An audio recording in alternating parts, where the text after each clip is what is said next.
আজকে আমরা চলেছি পদ্মাচরের চর বলরামপুরের মানুষের জীবনযাপনের কথা আপনাদের সামনে তুলে ধরতে।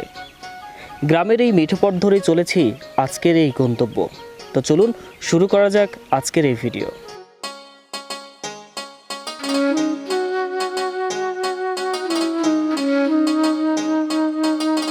পদ্মাচরের মানুষের জীবন সংগ্রাম কেমন, কিভাবে তারা টিকে থাকেন, তাই আজ আপনাদের নিয়ে চলেছি পাবনা জেলার প্রত্যন্ত একটি চরে।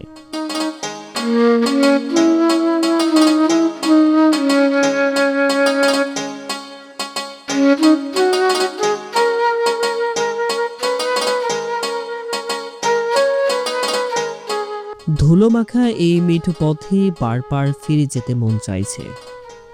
আর এই চর অঞ্চলের মানুষের পণ্য নেওয়ার জন্য এই ধরনের ঘোড়ার গাড়ির ব্যবহার করে থাকেন।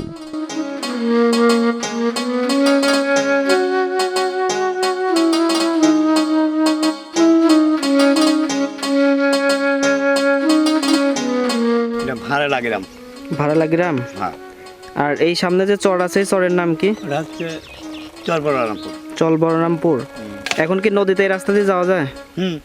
নদী এলে এটাই নদী। এটাই নদী। হ্যাঁ, আর সে বড় নদী আছে বহুত দূরে। বহুত দূরে। আমি যেখানে দাঁড়িয়ে আছি এটি একসময় পদ্মা নদী ছিল। কালের পরিক্রমায় তা আজ এখান থেকে প্রায় 4 কিলোমিটার দূরে চলে গেছে।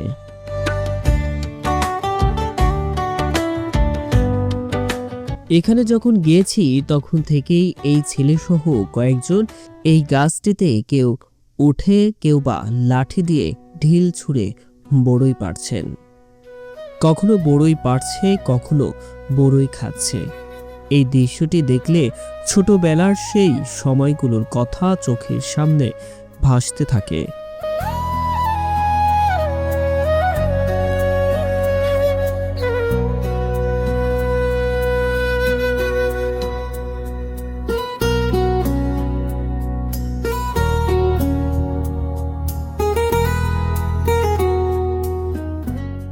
ছেলেটি কখনো তার বাইসাইকেলটি চালানো শিখছে। একটি জিনিস খেয়াল করেছে, এই গ্রামের ছেলেগুলো খুবই মিশুক। অল্পতেই তারা আমাদের টিমের সাথে কথাবার্তা বলতে থাকেন। মনে হয় কত দিনেরই পরিচয় আমাদের।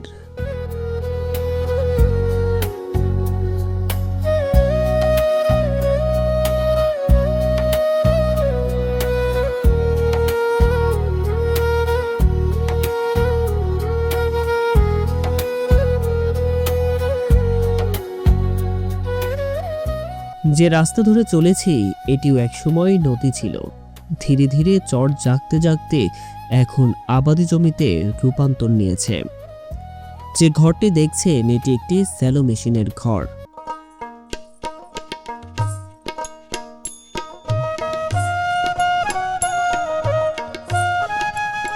রাস্তা দিয়ে যাবার সময় রাস্তার পাশে বেশ কয়েকটি গরু দেখে দাঁড়িয়ে পড়ি এবং কথা বলার চেষ্টা করি গরুর মালিকের সাথে। মোহাম্মদ ওকাত মন্ডল। এই জায়গাটার নাম কি?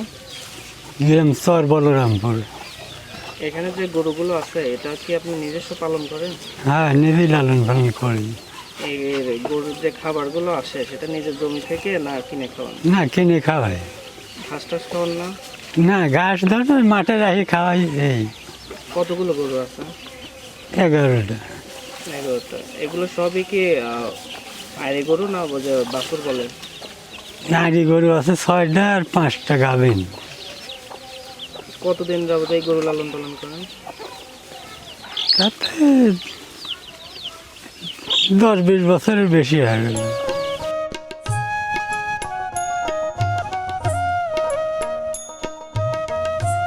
এই চাচার সাথে কথা বলে একটি জিনিস বুঝতে পারলাম, এই চরের মানুষের প্রত্যেকটি বাড়িতে রয়েছে বেশ কিছু গরু।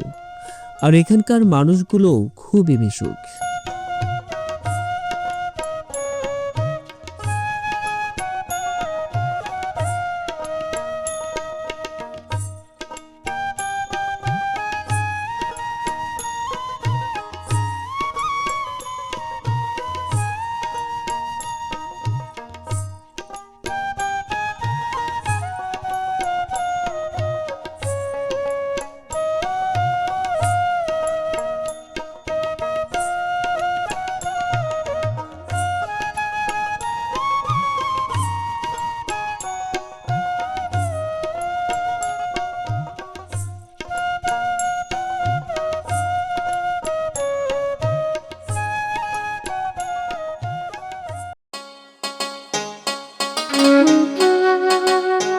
কিছুটা দূর আসার পথে চোখে পড়ে ছোট্ট একটি ছেলে মাটিতে বসে খেলা করছে।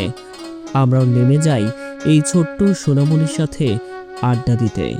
কথা বলে জানতে পারি নাম তার রাফি, আর মেয়েটির নাম রাইসা।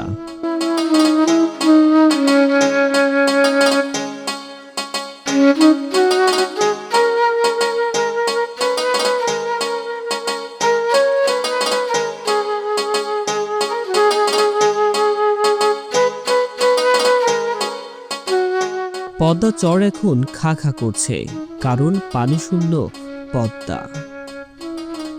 কথা বলেছিলাম স্থানীয় কিছু বাসিন্দাদের সাথে। জহের আলী মোল্লা, আপনার বয়স কত হবে? 90। কত? 90। এটা তো নদী, কি নদী এটা? এই বড় নদীর সুরা কোল, আর ওই কাছেটা বড় নদী। এটা কি পদ্মা নদী? পদ্মা নদীরই সুরা। এখানে আগে পানি হতো না এত দূরও যে এখানে বসে আছেন?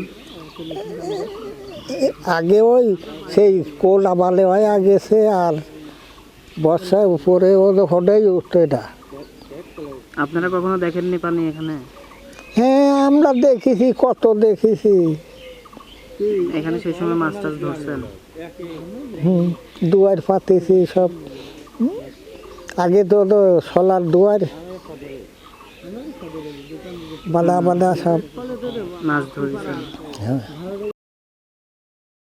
ওই কাছে না, ওই কাছে মধ্যিকা ওটাও এইখানে সাবর কলা গাছের উপরে সাদুল্লাহপুর ইউনিয়নে তো এই সদরের মধ্যে আছে। হ্যাঁ,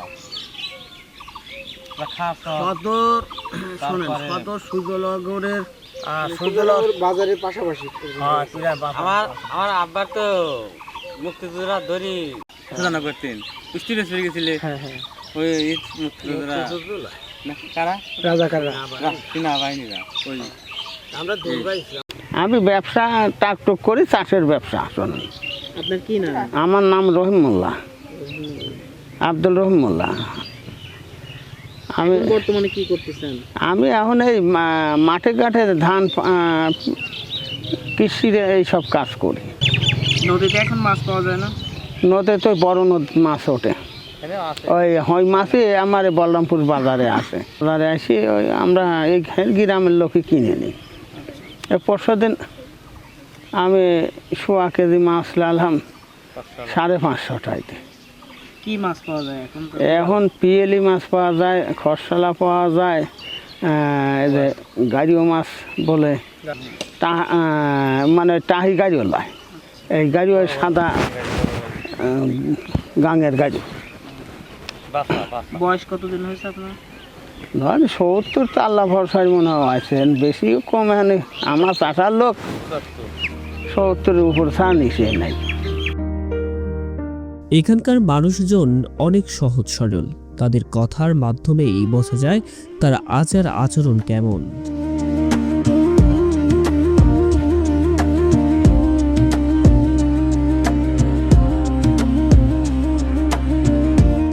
পড়ন্ত বিকেল, কেউ বসে আছে তাদের সময় কাটানোর জন্য, কেউ বা নদী পাড় দিয়ে যাবে তাদের আপন ঠিকানায়।